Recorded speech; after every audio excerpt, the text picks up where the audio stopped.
Hi, I'm Catherine Moody, and I'm delighted that you're going to join me on this video where I'm going to share with you some tips for phone interview mastery.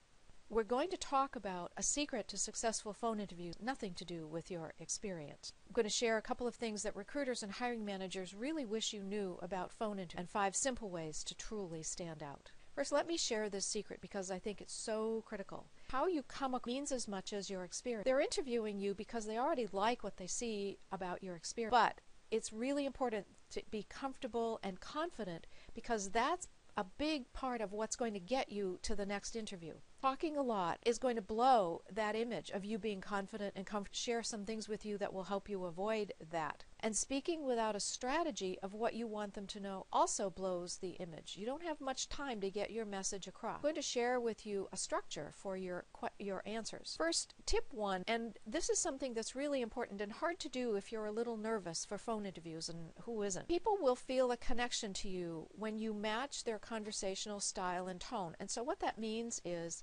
listen to the first few seconds of their conversation and match their energy. If they're really energetic and perhaps more energetic than you are, get your energy up there. If they're speaking a little more slowly and perhaps a little more calmly than you would typically do, match their energy and their tone and their style for just a couple of seconds, because it helps the two of you feel a connection, and this connection is as important to you as it is to them. Remember, we want you to feel comfortable and confident, and a connection is a great way to do that. What it says to them is that you have exactly the energy that they're looking for. And here's what I found, that when you listen closely to people and how they're saying things, especially in those first few seconds, if you're feeling nervous at all, it really helps decrease that. It seems that you really can't focus on another person and be nervous at the same time.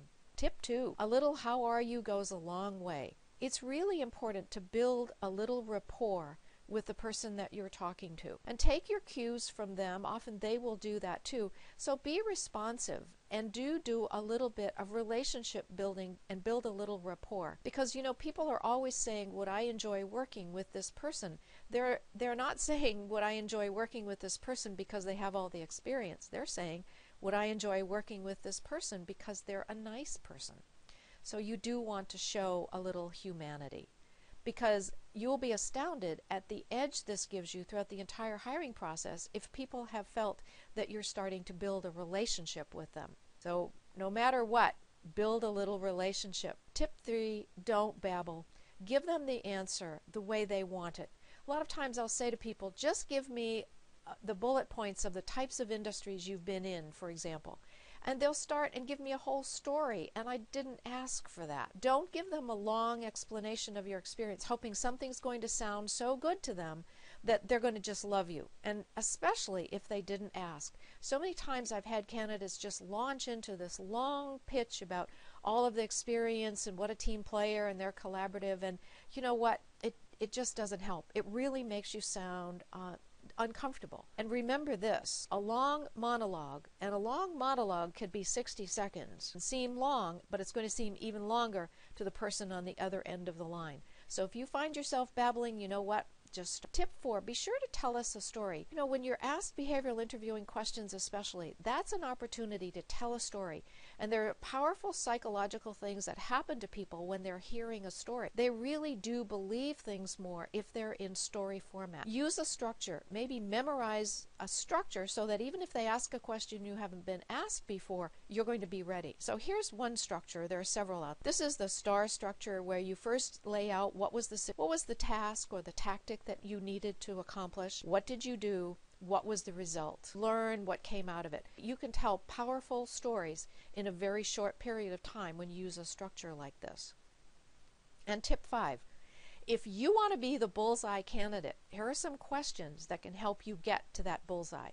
And what's really cool is you're going to have information that other candidates won't have, because one of the things I notice that's common is that candidates do not ask enough questions. So is it a new position? If it is, why is it being filled now? What's happening that makes this new position a critical position to be filled now? What did the previous person do well? Not only what did they do that didn't work, but you really want to know what they did well. What is this position supposed to accomplish in the first 6 months? What is the first thing that the recruiter or the hiring manager would recommend that you do when you come into this role? That information is powerful. So let me share a bonus tip. This is important, and I'm really surprised in this day how few people really get that you really always want to send thank yous to people that you've talked to.